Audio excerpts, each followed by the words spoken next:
Assalamualaikum warahmatullahi wabarakatuh. Bagaimana kabarnya anak-anakku? Masih semangat ya mengikuti pembelajaran jarak jauh ya? Kalian harus tetap semangat belajar supaya bisa menggapai apa yang kalian impikan ya. Tetap semangat, jaga kesehatan, sering-sering cuci tangan ya, ikuti protokol kesehatan yang sudah ditentukan, dan jangan lupa jika terpaksa kalian keluar rumah, silakan kalian menggunakan masker demi keamanan ya. Oke, Pak Firman akan sharing ya untuk penerapan dimensi 3 di kehidupan sehari-hari ya. Silakan diperhatikan ya. Nah, ini Pak Firman punya ruangan yang terpampang gambar di layar ya. Ruangannya seperti itu. Nah, Pak Firman merasa masih kurang pencahayaan. Nah, Pak Firman ini berencana akan memasang lampu yang tepat berada di tengah-tengah plafon ya, tepat berada di tengah-tengah plafon. Kemudian Pak Firman akan menghitung jaraknya terjauh sinar lampu itu menyinari ruangan itu berapa. Nah, Pak Firman kasih tahu dulu ya. Ruangannya ini panjangnya itu 3 meter, lebarnya 3 meter, dan kebetulan juga tingginya 3 meter ya. Berarti semua sisinya sama panjang ya, ini 3 meter.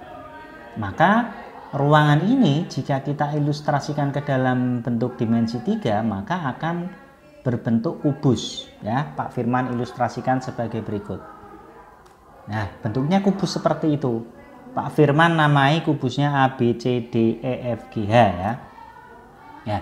Kemudian berarti posisi lampunya berada di mana?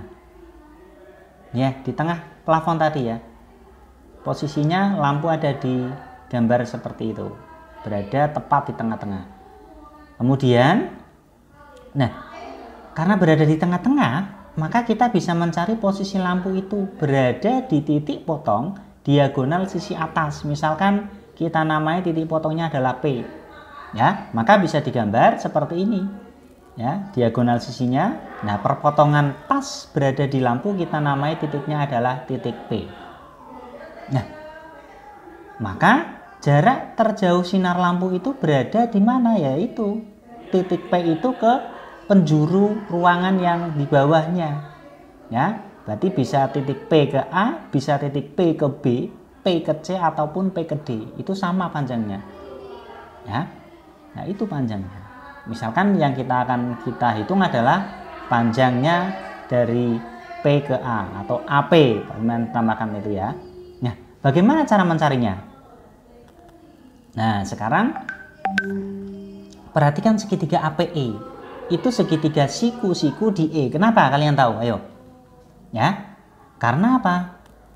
AE itu tegak lurus dengan bidang EFGH atapnya ya. Maka AEP itu sudutnya 90 derajat, bisa dikatakan adalah siku-siku. Nah, bagaimana caranya mencari panjang AP? Ya, tadi sudah diperhatikan ya segitiga AP, kita pisahkan segitiganya. Segitiganya saya pisahkan, tadi siku-siku di E. Nah, bagaimana caranya mencari?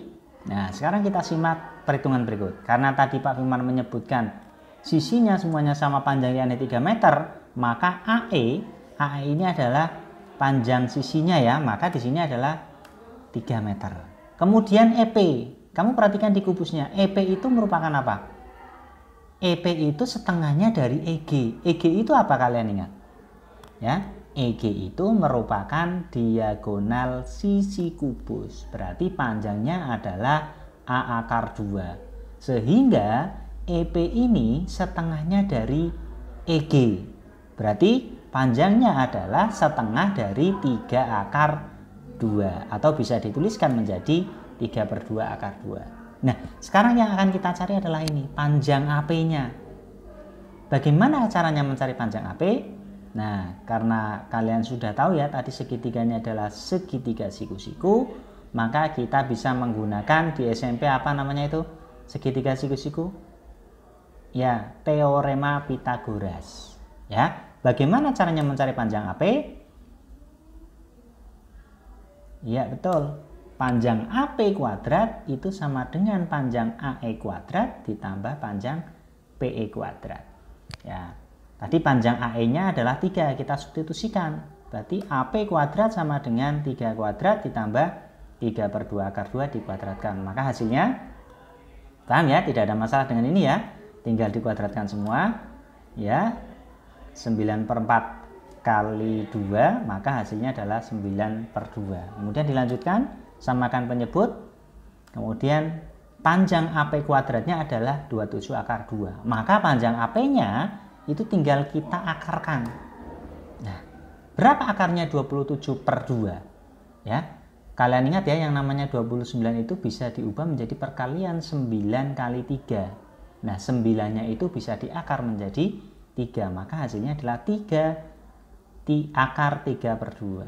Nah, ingat di pelajaran kelas 10 ya, bentuk akar seperti ini kita bisa menuliskannya secara terpisah. Jadinya 3 akar 3 per akar 2. Kemudian kita rasionalkan, dikalikan dengan bentuk akar yang sebagai penyebut ya, akar 2. Maka hasilnya adalah 3/2 akar 6. Nah, jadi panjang AP-nya itu adalah 3/2 akar 6. Apa AP tadi itu? Adalah jarak terjauh sinar lampu dari titik P ke A, dari lampu ke pojok ruangan yang ada di bawahnya. Maka panjangnya adalah 3/2 akar 6. Paham ya? Ya, ini mudah sekali. Ya, karena ini hanya dasar ya, jarak titik. Nah, kemudian Pak Firman punya tantangan ya. Soal tantangannya seperti ini. Silakan kalian pilih ruangan yang ada di rumahmu. Ya, terserah. Kalian bisa memilihnya itu misalkan adalah ruang tamu, atau kamar kalian, atau ruangan-ruangan yang lain. Misalkan di depan ada pos kamling, saya mau ambil pos kamling Pak, boleh, silakan ya.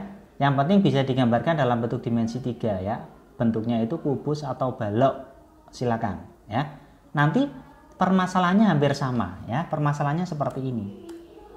Nah ya, kalian sudah memilih ruangannya, kemudian ukur panjang, lebar, dan tingginya seperti yang dilakukan Pak Firman tadi di awal ya.